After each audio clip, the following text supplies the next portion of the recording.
Hello बच्चों, कैसे हैं आप सब। ठीक है, आज हम अपना 8th क्लास का चैप्टर नंबर 6 स्टार्ट करते हैं। तो मैंने आपको इसके वर्ड मीनिंग्स, ठीक है, और एक्सरसाइज क्वेश्चन दिए हैं, लेकिन उनको अब समझते हैं, थोड़ा चैप्टर के बारे में स्टडी करते हैं। तो हमारा जो चैप्टर है, चैप्टर नंबर 6, वो क्या है? Conservation of biodiversity. ठीक है, कंजर्वेशन ऑफ बायोडाइवर्सिटी। तो जो ये बायोडाइवर्सिटी है, ये क्या है? एक तो हमें इसके बारे में पढ़ना है बच्चों, और साथ के साथ कंजर्वेशन। कंजर्वेशन को हिंदी में क्या बोलते हैं हम? संरक्षण। क्या बोलते हैं? संरक्षण। ठीक है ना। इससे ना दिख रहा हो तो थोड़ा कलर चेंज कर लेते हैं। ये रहा। क्या बोलते हैं? संरक्षण। ठीक है ना। कहने का मतलब बचाओ। हमें क्या करना है? अपनी जो डाइवर्सिटी है उसका बचाव करना है। तो सबसे पहले बायोडाइवर्सिटी क्या है वो देखते हैं। देखो, व्हाट इज़ बायोडाइवर्सिटी? तो biodiversity refers to the diversity of beautiful life forms that exist in our environment. हमारा जो वातावरण है, हमारा इन्वायरमेंट है, तो वहाँ पर जो लाइफ है वो बहुत अलग अलग तरह की है। डाइवर्सिटी का मतलब होता है विभिन्नता। डाइवर्सिटी का मतलब क्या होता है? विभिन्नता। विभिन्नता मतलब बहुत अलग अलग तरीके से। जैसे ये बटरफ्लाई शो हो रही है, इधर आपको स्पैरो शो हो रही है, डॉग्स हैं, ट्रीज हैं, मशरूम्स हैं, स्क्वेरल्स हैं। तो अलग अलग है। ह्यूमन आते हैं, डॉग है, काउ है, एनिमल्स, माइक्रो ऑर्गेनिज्म, बहुत सारी चीज़ें हैं। तो ये जो अलग अलग वैरायटी है लाइफ फॉर्म्स की, ये पूरा सबको मिला कर क्या बोलते हैं? बायोडाइवर्सिटी। तो आई होप बायोडाइवर्सिटी समझ आ गया होगा। बायोडाइवर्सिटी क्या है आपकी? बेसिकली जितनी भी लाइफ फॉर्म एग्जिस्ट करती है हमारी इन्वायरमेंट में, उसके अंदर जो डाइवर्सिटी है, डाइवर्सिटी मतलब विभिन्नता, हर कोई अलग अलग है। आप जैसे कुत्ते को देखते हो तो कुत्तों की बहुत सारी प्रजाति है, डोबरमैन है, ठीक है। उसके बाद आपके पास जर्मन शेफर्ड आते हैं, नॉर्मल गली के स्ट्रीट डॉग्स होते हैं, स्ट्रे डॉग्स बोलते हैं। अलग अलग वैरायटी है।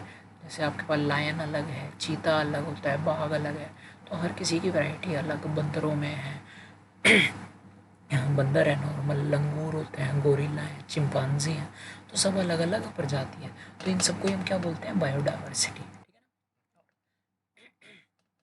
तो देखते हैं क्या है biodiversity. It is the part of natural wealth of our planet. हमारी जो प्लानट है उसकी नेचुरल वेल्थ है। नेचुरल वेल्थ मतलब पूंजी, जो हमारे पास पैसे होते हैं ना, तो लेकिन ये हमारी नेचुरल वेल्थ है। ठीक है ना। The share variety of living thing also helps in keep the environment good working order. ये हमारे इन्वायरमेंट को कंटिन्यू रखने में हेल्प करते हैं। कंटिन्यू रखने में कैसे हेल्प करते हैं? तो देखो बच्चों, होता क्या है, अगर मैं बोलूँ आपके उसमें से पूरे इन्वायरमेंट में अगर डॉग ना हो या ह्यूमंस ख़त्म हो जाए तो सारे जानवर ही बचेंगे। पेड़ पौधे ख़त्म हो जाएंगे, धीरे धीरे सारे मर जाएंगे। पेड़ पौधे ख़त्म तो ऑक्सीजन नहीं मिलेगी। तो कहने का मतलब हर चीज़ रिस्पॉन्सिबल है हमारी बॉडी वो पूरे इन्वायरमेंट में प्लानट को मेंटेन करके रखने में। ठीक है ना। तो ये तो था हमारा बायोडाइवर्सिटी। बायोडाइवर्सिटी को हम कई बार बायोलॉजिकल डाइवर्सिटी भी बोल सकते हैं। ठीक है। इसके अंदर क्या होता है? It includes diversity of all living things from human beings to micro organism. बड़े से बड़ा ह्यूमन बीइंग्स, एलिफेंट हो, जिराफ हो, वहाँ से लेके छोटे से छोटा माइक्रो ऑर्गेनिज्म, सब किसके अंदर आते हैं? बायोडाइवर्सिटी। और अभी तक अर्थ के अंदर जो अभी तक बायोडाइवर्सिटी है वो कितनी है? 4 बिलियन ईयर्स ऑफ इवोल्यूशन है। कहने का मतलब 4 करोड़ साल हो चुके हैं, सॉरी 40 करोड़ साल हो चुके हैं। ठीक है ना, ईयर्स ऑफ इवोल्यूशन। और अभी भी कुछ प्रजाति ऐसी हैं जो अभी तक हमें पता ही नहीं है। कुछ ऐसी है जो विलुप्त हो चुकी हैं। विलुप्त होने का कारण क्या है? बेसिकली पॉल्यूशन और जो भी ह्यूमन एक्टिविटीज़ हैं उसकी वजह से। वरना पहले बहुत सारी प्रजाति ऐसी थी जो देखने को मिलती थी, आजकल नहीं मिलती। बीच में सुना होगा चीता जो है हमारे, सॉरी चीता नहीं, बाघ जो है वो बहुत कम हो गए थे। ठीक है, कितने हुए थे? 1114, सिर्फ इतने बचे थे। तो आजकल तो अब बाघ की डाइवर्सिटी भी बहुत ज़्यादा हो चुकी है, बाकी पॉपुलेशन धीरे धीरे बढ़ रही है। और ये सब कैसे हुआ? कंजर्वेशन। तो हमें इस चैप्टर में यही पढ़ना है कि आप इन चीज़ों को कंजर्व कैसे कर सकते हैं। ठीक है। अब टर्म से रिलेटेड टू बायोडाइवर्सिटी, कौन कौन सी चीज़ें जो बायोडाइवर्सिटी में हेल्प करेगी? सबसे पहले इकोसिस्टम क्या होता है? Collection of biotic and abiotic component in environment.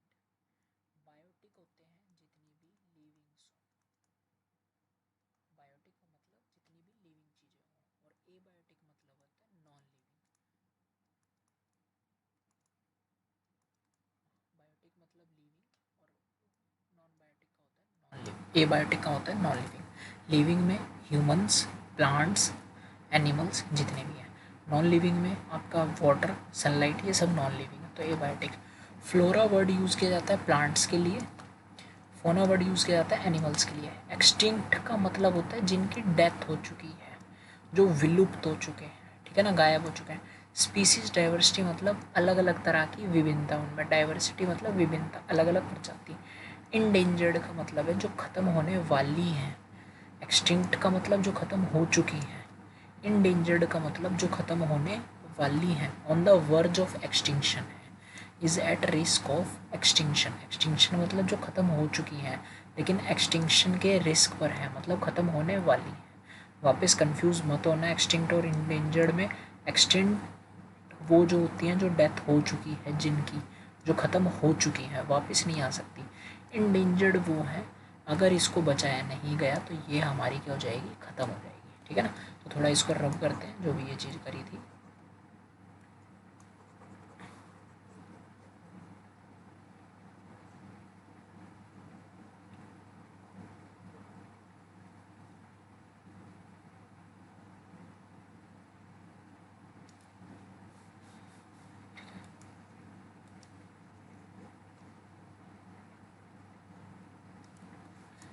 चलो, स्पीसीज मैंने आपको बता ही दिया है। स्पीसीज तो हमारी प्रजाति होती है, is one of the basic unit of biodiversity, सबसे छोटी यूनिट है biodiversity. It consist of population of similar kind of life forms, जो एक जैसी हो लेकिन अलग हो। जैसे मैं बोल रहा हूँ डॉग्स में बहुत सारी ब्रीड है, ठीक है। चीता वगैरह हो गए, चीता, बाघ, शेर, ये सब है एक ही सारी, ठीक है ना। वाइल्ड कैट्स, बिग कैट्स बोलते हैं इनको, है एक ही प्रजाति उसकी, जो भी हमारी क्या है, पूरा सिस्टम एक है बट स्पीसीज उसकी अलग अलग है। फिर उसके बाद जैसे बंदर हो गए, चिंपांजी, गोरिल्ला, सारे हैं प्राइमेट्स ही, लेकिन अलग अलग हैं सारे, ठीक है ना। फिर why is conservation of biodiversity necessary. Conservation की ज़रूरत क्यों है? देखो बच्चों, क्या हो रहा है, जो ह्यूमन बींग्स है ना, हम जो हैं वो हम क्या कर रहे हैं, अपनी ज़रूरतों से ज़्यादा चीज़ों को खर्च करते जा रहे हैं, ठीक है ना। हमने अर्थ के रिसोर्स को बहुत ज़्यादा यूज़ किया और बहुत ज़्यादा अमाउंट में, और हम बहुत ज़्यादा अमाउंट में क्या कर रहे हैं, हार्मफुल वेस्ट और पॉल्यूटेंट्स, पॉल्यूटेंट मतलब जो पॉल्यूशन क्रिएट कर रहे हैं, वो बहुत ज़्यादा निकाल रहे हैं, जिसकी वजह से जो भी हमारी प्रजाति है वो विलुप्त होती जा रही है। इसमें सबसे जो ये काम है, जैसे यहाँ पर क्या है, डिस्ट्रक्शन ऑफ फॉरेस्ट, सबसे मेन कारण। हम अपने घर इतने ज़्यादा बनाने लग गए हैं कि जो भी हमारे फॉरेस्ट है, फॉरेस्ट का एरिया सब हम खा गए अब, ठीक है ना। खा गए होने का मतलब क्या है, हमने सारा ख़राब कर दिया, वहाँ से लकड़ी ले ली, तो भाई जानवर कहाँ जाएंगे, जानवर तो फॉरेस्ट में रहते हैं ना। अब जब हम फॉरेस्ट ही धीरे धीरे तबाह करके वहाँ अपने खेत खलिहान या घर बनाएंगे तो जानवर कहाँ से जाएंगे, ठीक है ना। तो ये रोड्स बनाना स्टार्ट कर दिया, तो ये सारी चीज़ें क्या कर रही है, हमारी नेचुरल हैबिटेट्स को डिस्ट्रॉय कर रही है। हमें इसको डिस्ट्रॉय होने से बचाना है, आया समझ में, ठीक है। फिर उसके बाद बेनिफिट्स ऑफ बायोडाइवर्सिटी। बायोडाइवर्सिटी का बेनिफिट क्या है, देखो, biodiversity is a fundamental part of अर्थ।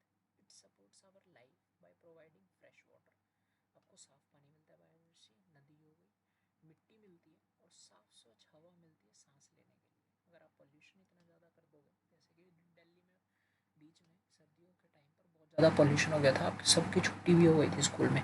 क्यों थी वो? क्योंकि पोल्यूशन किसकी वजह से हो, हमारी वजह से। तो कार इतनी चलाते हैं, पेट्रोल डीजल ये सब इतना खर्च करते हैं, जिसकी वजह से क्या हो रहा है, पोल्यूशन इतना ज़्यादा हो रहा है कि सांस लेने के लिए अब क्लीन एयर बची नहीं है, उसकी क्वालिटी बहुत कम हुई है। किसकी वजह से, कौन है मेन कारण ये चीज़ें होने का? ह्यूमन बींग्स, ठीक है ना, सबसे पहला। तो अगर चीज़ें ठीक हो जाएँ तो ये बायोडाइवर्सिटी के बेनिफिट्स क्या हैं? It helps to pollinate flower. Pollinate का मतलब होता है नए फ्लावर का प्रोडक्शन होना। करेगा कौन? जैसे बीज होती है, मधुमक्खी, अब शहद तो हम उनसे ले लेते हैं सारा का सारा, ठीक है। और मधुमक्खी का पालन हम धीरे धीरे कम करते जा रहे हैं, पहले बहुत होता था अब कम हो गया, तो फ्लावर पॉलिनेट नहीं कर पाएंगे। Second, forest provide home to many animals. बहुत सारे एनिमल्स को होम प्रोवाइड करते हैं, ये बेनिफिट है। जंगलों से हमें लकड़ियाँ भी मिलती हैं। Forest helps to maintain oxygen. अब पेड़ पौधे हैं तो ऑक्सीजन मेंटेन करेंगे, और कार्बन डाइऑक्साइड, आप सबको पता है प्लांट्स ऑक्सीजन लेते हैं और कार्बन डाइऑक्साइड रिलीज़ करते हैं, ठीक है ना। पेड़ ही नहीं होंगे तो कार्बन डाइऑक्साइड ही रिलीज़ होती जाएगी, ऑक्सीजन तो मिल ही नहीं रही। We get many valuable products like wood, pulp, gums, resin, medicine, fruits, ये सब किससे आता है? फॉरेस्ट से आता है। और forest also helps to prevent soil erosion. Forest जो है वो आपका सॉइल इरोजन और बाढ़ से भी बचाते हैं। देखो पेड़ों की जो जड़ होती है ना वो मिट्टी को टाइट पकड़ के रखती है। अगर मिट्टी को उसने पकड़ के रखा है तो पानी आएगा भी ना तो वो मिट्टी बहेगी नहीं, तो जिससे सॉइल इरोजन नहीं होगा। सॉइल इरोजन का मतलब होता है मिट्टी का कटाव। सॉइल इरोजन मतलब मिट्टी का कटाव। मिट्टी कटेगी नहीं तो बहेगी नहीं, एक्स्ट्रा वेस्ट नहीं होगी और बाढ़ जैसी चीज़ें नहीं आएगी क्योंकि पेड़ पौधे बचा लेते हैं। Biodiversity plays a prominent role in regulating natural process such as growth of plant reproduction in animal. अगर पॉल्यूशन ना हो तो प्लांट की ग्रोथ भी बढ़ती अच्छी होगी और एनिमल्स का रिप्रोडक्शन नई प्रजाति देखने को मिलेगी। इट कंट्रोल्स द वेदर को कंट्रोल। पेड़ पौधे नहीं होंगे, कार्बन डाइऑक्साइड बढ़ जाएगी। कार्बन डाइऑक्साइड बढ़ने से होती है ग्लोबल वार्मिंग, तो पोल्यूशन बढ़ता है तो वेदर में चेंज आएगा। बारिश होनी है, बारिश नहीं हो रही। जहाँ बिल्कुल ही नहीं होती वहाँ बहुत ज़्यादा हो रही है कि बाढ़ आ गई, और जहाँ होती थी वहाँ हो नहीं रही, तो ये सारे चेंजेस नज़र आ रहे हैं। गर्मी आजकल इतनी ज़्यादा बढ़ रही है, क्यों? पेड़ पौधे ही नहीं है, छाँव ही नहीं मिलती किसी को, तो गर्मी ज़्यादा बढ़ रही है। तो थ्रेट्स जो हैं बायोडाइवर्सिटी से वो हम पढ़ेंगे अपना अगली क्लास में। आज के लिए इतना ध्यान रखना, ठीक है ना? फिर इससे रिलेटेड और चीज़ें हम पढ़ते चलेंगे अपना, ठीक है बच्चों? तो बाकी करते हैं अपन अगली क्लास में। थैंक्स आज के लिए।